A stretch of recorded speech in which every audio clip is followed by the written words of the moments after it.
Welcome back to my channel Akand কিচেনে সবাইকে স্বাগত।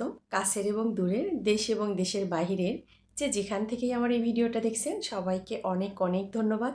আর সবার কাছে একটা অনুরোধ রইল, অবশ্যই কিন্তু লাইক দিয়ে ভিডিওটা দেখা শুরু করবেন। আমি আজকে একটা গরুর মাংসের রেসিপি আপনাদের সঙ্গে শেয়ার করব। এভাবে তো অনেকেই মাংস রান্না করেন, তবে আমি আজকে যেভাবে রান্না করেছি সেই রেসিপিটাই আপনাদের আজকে আমি দেখিয়ে দিব।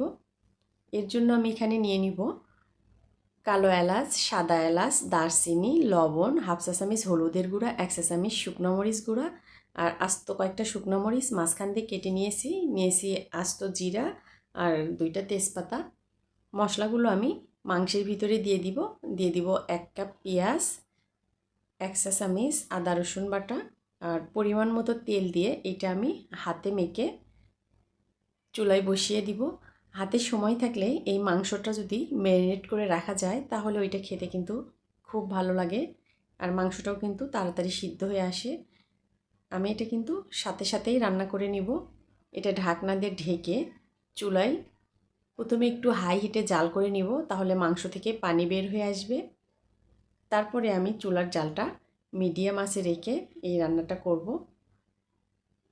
মাংসের যে নিজস্ব পানি আছে এই পানিতেই কিন্তু মাংস অনেকটা সিদ্ধ হয়ে আসবে। দেখেই বুঝতে পাচ্ছেন ঢাকনা দিয়ে ঢেকে দেওয়ার জন্য কিন্তু মাংস থেকে অনেকটা পানি বের হয়ে এসেছে। এইভাবে আমি ঢাকনা দিয়ে ঢেকে রান্না করব আর মাঝে মাঝে কিন্তু নেড়ে দিব, না হলে নিচে লেগে যাবে। এইভাবে আমি বেশ কিছুক্ষণ একটু এটা রান্না করে নিব আর মাঝে মাঝে এরকম করে কিন্তু নেড়ে দিব। এটি একটু ভাজা ভাজা করে নিয়ে এখানে দিয়ে দিব আমি কোরানো নারকেল। এই নারকেলটা আমি ফ্রিজে রেখেছিলাম। নারকেলটা এখন বরফ অবস্থায় আছে, এটা খুব ভালো করে গলিয়ে নিয়ে মাংসের সঙ্গে একটু আমি ভেজে নিব। এটা অপশনাল, আপনি চাইলে এটা নাও দিতে পারেন, তবে আমি এখানে বুটের ডাল ব্যবহার করব।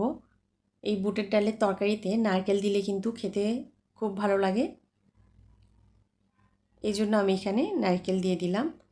কোরানো নারকেল না দিয়ে আপনি এখানে নারকেলটা কিন্তু ব্লেন্ড করেও দিতে পারেন। দিয়ে দিব বেশ কয়েকটা রসুন। মাংসের রসুন খেতে কিন্তু খুব ভালো লাগে। রসুনটা দিয়ে মাংসের সঙ্গে কিছুক্ষণ আমি কিন্তু আবারও ভেজে নিয়েছি। তারপরে এখানে দিয়ে দিব আমি পানি। এই পানিটা সিদ্ধ হওয়ার জন্য দিব, দিয়ে এইটা দিয়ে আমি কষিয়ে নিব। এখন কিন্তু এটা ঢাকনা দিয়ে ঢেকে বেশ কিছুক্ষণ রান্না করে নিব আর মাঝে মাঝে নেড়ে দিব, না হলে কিন্তু আবার নিচে লেগে যাবে। এই পর্যায়ে চুলার জালটা কিন্তু মিডিয়াম রেখেই আমি পুরো রান্নাটা করে নিব, তাহলে একদম ভিতর থেকে ভালোভাবে সিদ্ধ হয়ে আসবে।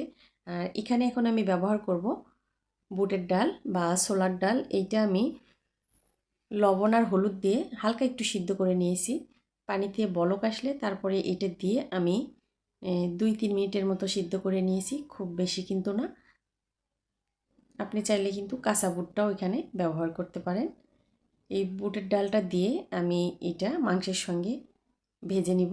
যখন উপরে এরকম তেল উঠে আসবে তখন এখানে আমি ঝোলের জন্য দিয়ে দিব এই মগ দিয়ে 1.5 মগ পানি। আমি কিন্তু প্রথম থেকে শেষ পর্যন্ত রান্নায় গরম পানি ব্যবহার করব, তাহলে মাংসটা তাড়াতাড়ি সিদ্ধ হয়ে আসবে।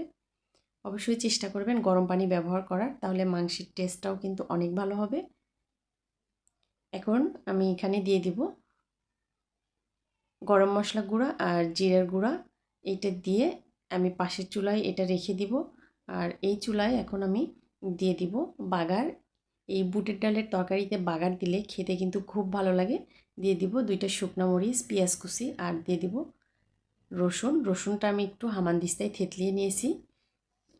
এটা যখন একটু নরম হয়ে আসবে তখন এখানে দিয়ে দিব আস্ত জিরা আর দিয়ে দিব 1 ইঞ্চির মতো আদা। এরকম করে কুচি করে নিয়েছি। আদাটা পরে দিবেন, পুড়ে গেলে কিন্তু এটা খেতে ভালো লাগবে না, ফ্লেভারটা নষ্ট হয়ে যাবে। এটা একদম আমি বেরেস্তার কালার করে ভেজে নিব, নিয়ে আমি মাংসের ভিতরে দিয়ে দিব। এটা দিলে কিন্তু ফ্লেভারটা খুব ভালো আসে, যেটার জন্য কিন্তু খেতে অনেক ভালো লাগে।